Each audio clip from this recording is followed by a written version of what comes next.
What's up, guys? Welcome to last week in the NFL, Week 16. It is our Week 16 preview. Happy Christmas Eve to everyone celebrates that. Happy holidays to everyone else. Obviously, no studio today because Christmas Eve. But still a great week in the NFL. Watched Monday Night Football last night, and we had some great games this week. But my record was 9-7, and yours was 8-8. So Yep. a little better again. And honestly, the last couple weeks, I think we've been within a game of each other like almost every week. Oh yeah, I agree. I was 9-7 last week, so Yeah, and I think I've been kind of hovering around this 500 area this last couple weeks too. Yeah, and I think I also was 9-7 last week. So very similar. Both our records are still pretty good, and we only got one week left. So I think I probably got the better record locked up now. I'm thinking. Yeah, I would say so. Unless we pick like every game different this week, and I heard this week off, but I mean, always possible. But moving on to the results. There were, as I said, a lot of good games. Some of the good ones that maybe we won't mention it as like in depth. The Bills Patriots, that was a great game. One of the Saturday games. The Bills showed that they're going to be a tough out in the playoffs. They were in Foxborough and they played them tough. They even had the lead. I think it was 17-13 at one point. So the Bills showed they can play with them. But the Patriots are still the Patriots, which I almost hate. That Tom Brady came out and he looked fine again. He looked worse against Cincinnati than he did against Buffalo. That sounds like enough Brady to me, honestly. Yeah, it sounds like some classic Brady. I don't even know. Some other interesting games. The Packers and Vikings. The Vikings kind of choked that away. I mean, I agree, but I think not having Dalvin Cook hurt him a lot. That's true. Because they like banking off that play action for Kirk Cousins, and he wasn't able to get that going really at all. Yeah, you could obviously, Boone didn't do bad or anything, but you could see, you could kind of see where Dalvin Cook kind of made up for some of the stuff that the Vikings offense didn't do as good, and that's that's credit to him because he, a lot of people say that a running back, they're kind of interchangeable and stuff, but this Vikings offense looked different and kind of bad without him. I agree. Yeah, but all right, moving on to my game that went as expected. Mine is Cowboys 9, Eagles 17. And my main takeaway from this game is that the Cowboys almost got me.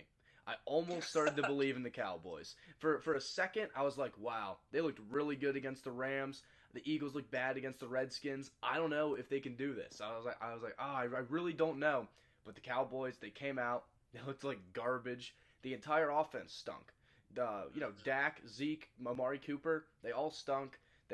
Zeke did better than the other two, but they didn't score a touchdown. I mean, they scored 40 points last week, and then they play this, bad, maybe not bad, but below average Eagles defense, and they don't score a touchdown. So I'm thinking the Cowboys are probably done now, and I'm also thinking that they kind of deserve to be done. I mean, after that, yeah, they finally beat the first team over 500 that they beat this year. As I said, drop 40 points on them. Everything clicks. And then the next week they do this, probably better the Cowboys won't be playing in the playoffs. Oh, I agree. This is definitely one of the most Cowboy things I've ever seen, too. Get everybody's hopes up and then just ruin it last second. And I thought it was just crazy that they were held to 9 points because they've been pretty much the best offense all season. Yeah. Yard-wise, Mm-hmm. Yeah, Dak is throwing for a crap ton of yards. But, we'll see what happens with Jason Garrett, though. I'm going to be curious to see if Jerry's finally ready to let him go or not. Yeah, and Jerry's kind of just like, he just likes, kind of talking about firing Jason Garrett. I don't know if he's actually going to do it. I feel like Jason Garrett's been on the hot seat for 2 years now, and it's just... Oh, you can probably argue longer than that. Yeah. You could argue since he took the job, but... Right. I think at some point, they're going to actually move on from him, but I don't know. I really don't know what they're going to do from here on out. I really couldn't tell you either. Because, this was where they were supposed to beat the Eagles, Yeah. This was as I said, they came in hot. The Eagles are having a down year. A bunch of guys are hurt. The Cowboys haven't been as good this year, but this was their chance to, kind of, forget about the early part of the season because they can still make the playoffs. And they failed.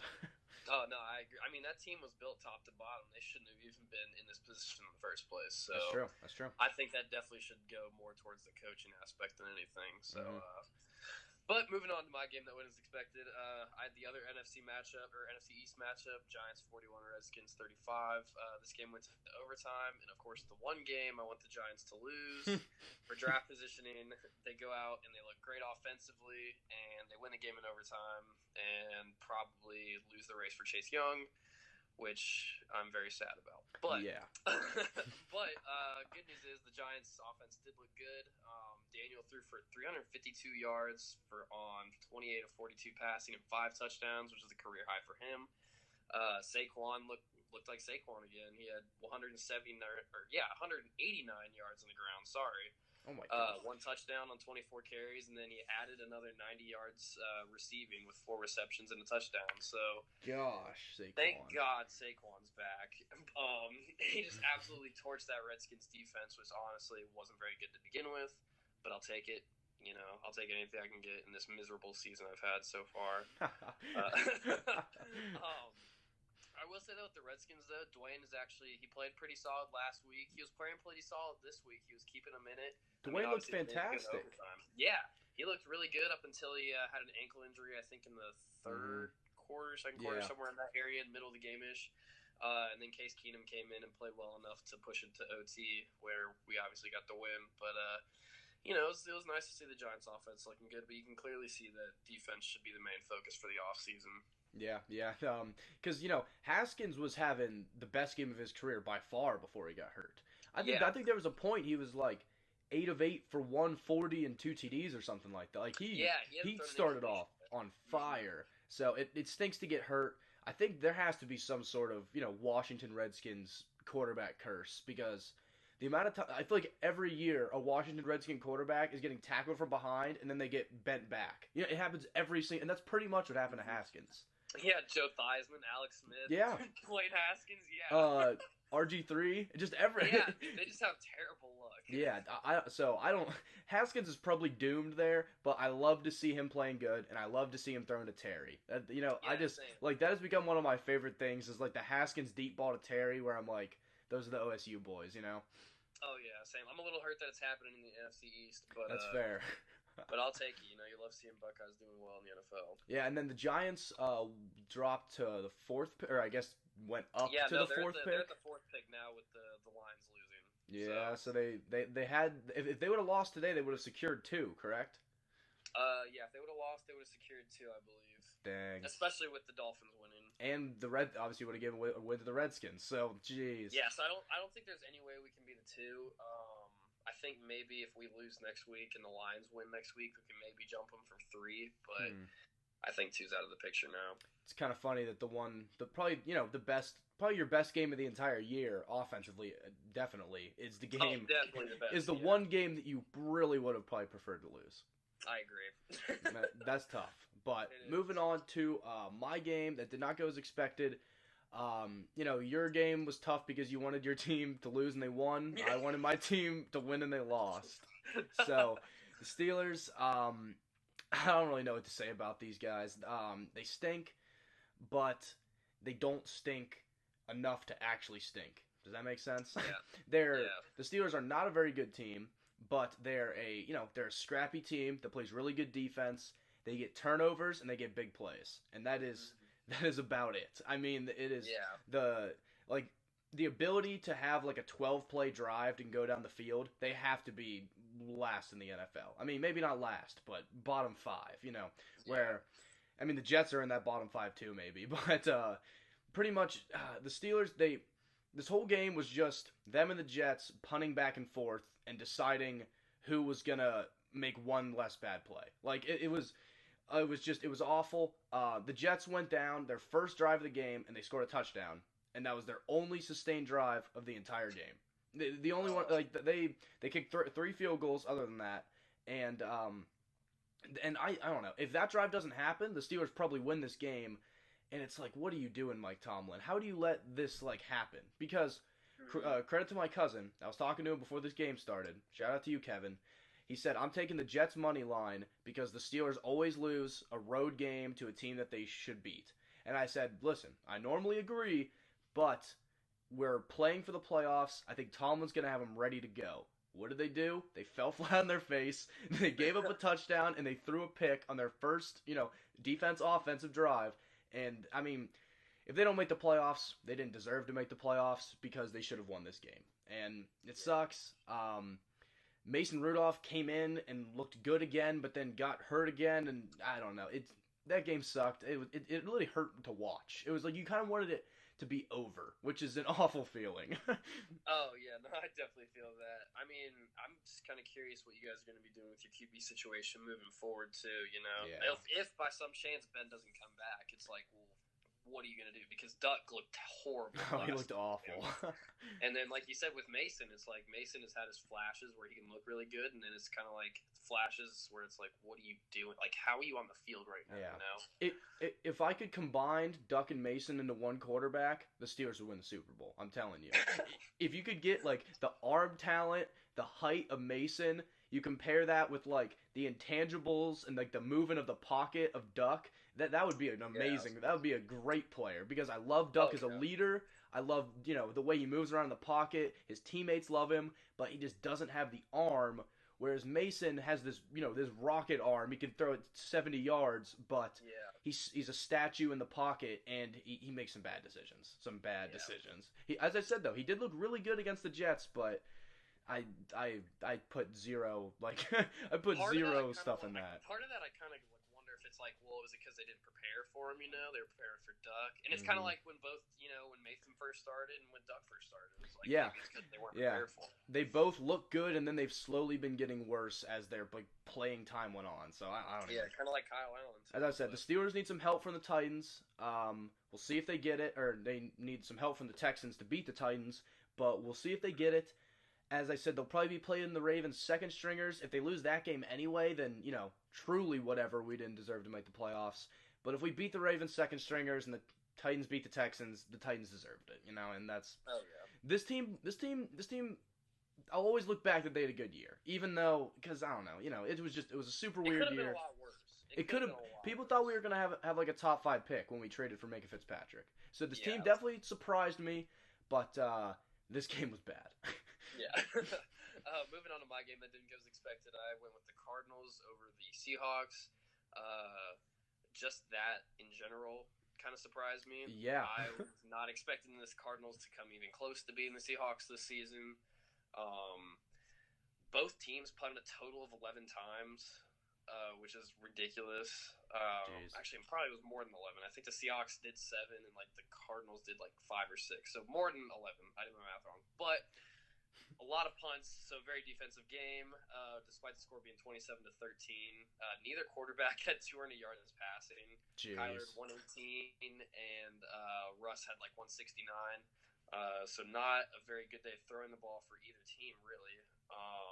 I will say, though, the Seahawks' run defense kind of looks like a concern going forward into the postseason. They gave up 253 rushing yards. Oh my God! To the Cardinals too. To the Cardinals, with Kenyon Drake dropping, I think, 166 of that and 2 touchdowns, and one was a super long run that he broke off. So yeah, that run defense is a little bit of a concern to me. And then also on top of that, Chris Carson, their leading rusher, got hurt. Fractured his hip. Not sure how long he's going to be out. That could potentially be career-threatening. Remember Bo Jackson going back to that stuff with his hip. We'll see how that goes. Did you see who's back? No. Marshawn Lynch signed. He's back. No, I did see that. Marshawn's back. Good for them. I mean, it came in at the right time. But you hate to see Chris Carson going down. Yeah. I mean, at the time, he was 5th in rushing, 10th in rushing touchdowns in the league, so he was having a really great year for them. But we'll just have to see how the Seahawks move going forward, because, I mean, I think they're still in contention for a pretty high seed.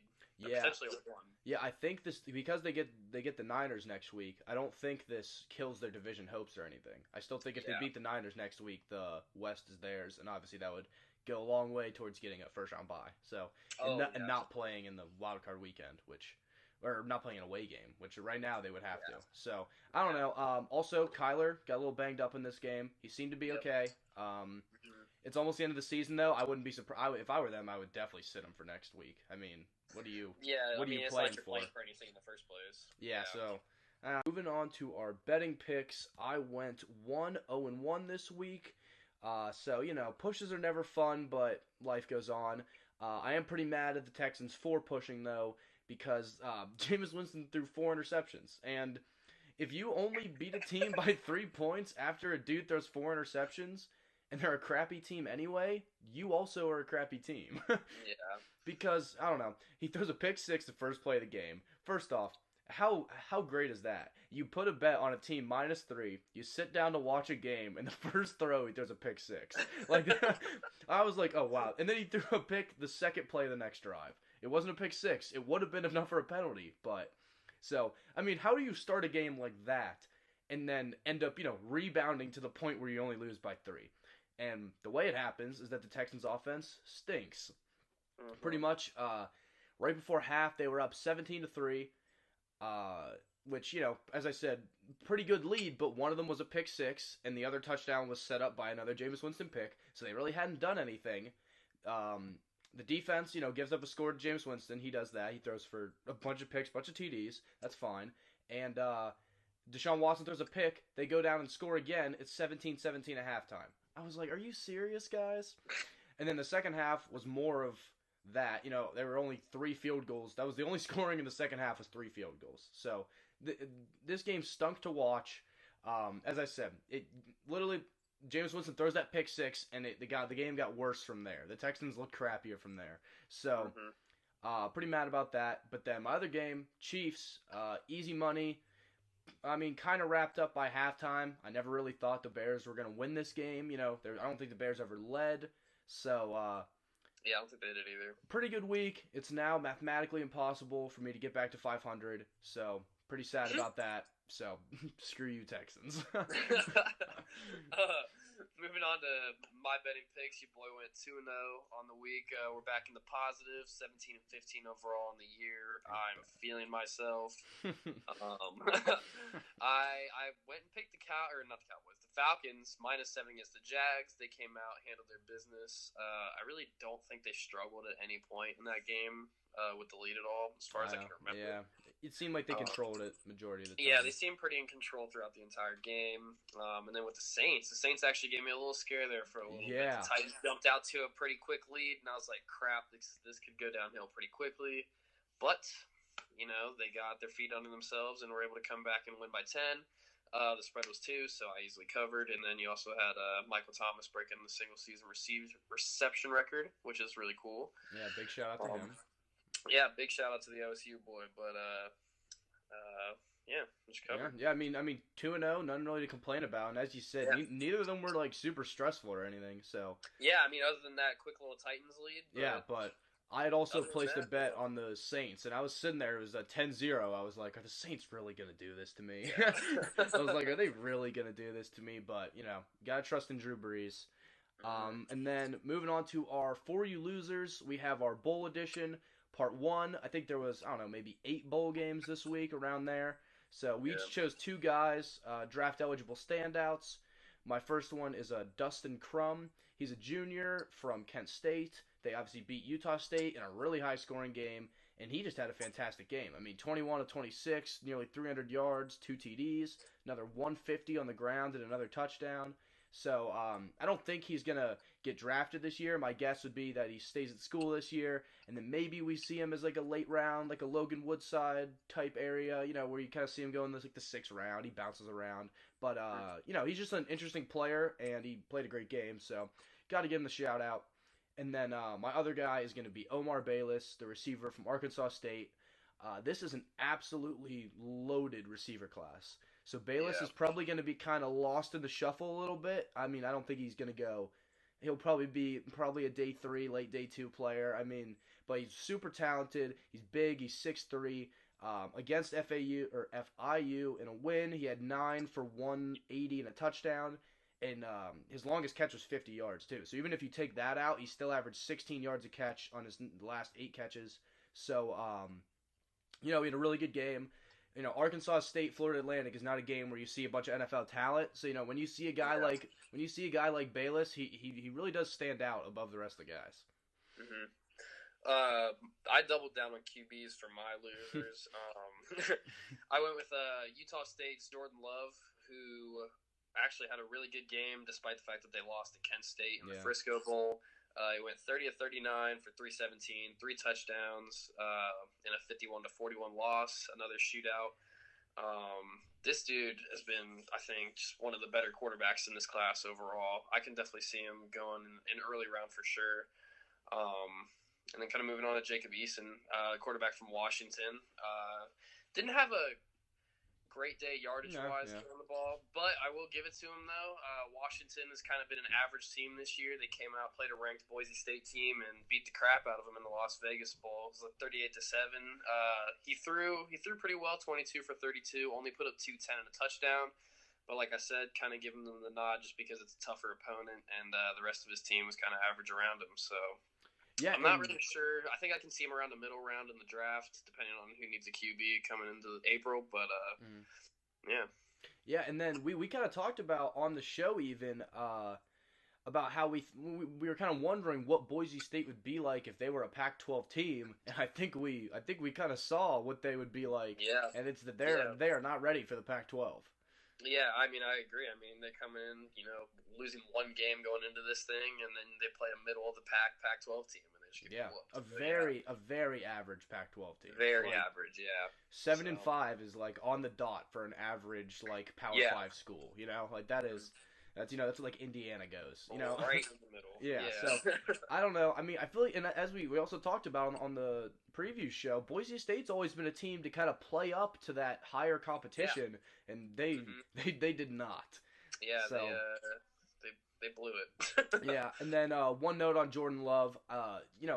His stats weren't great this year. This was one of his better games. But I'm still very intrigued by him because they lost to Kent State by 10 points. That's not a good look for any quarterback. But, Dustin Crum, obviously, on the other side, as I mentioned, had a very good game. But, you see the NFL parts of Jordan Love. Like, is he even, like, an above-average college player? I mean, sometimes he doesn't look like it. But you see, you see the reason that the NFL teams are going to be very interested. And, I mean, I'd be interested, obviously, this is just hypothetical, like the Boise State thing, but if he played at a bigger school, I would be interested to see if his numbers would be better or anything, Because he looks like a good passer. I mean, he had a great game, but he still couldn't get the dub. Yeah, I hate to see it. Yeah, you do hate to see it. You hate to see it. But with that, guys, that is going to be it. Next week, last week of the year, next week. So, really winding down. And be sure to like and subscribe. Hopefully we'll be back in the studio after Christmas. Merry Christmas, everyone, again. Or Happy Holidays, because we're inclusive around here. And we'll see you guys next week. Yeah, see you guys.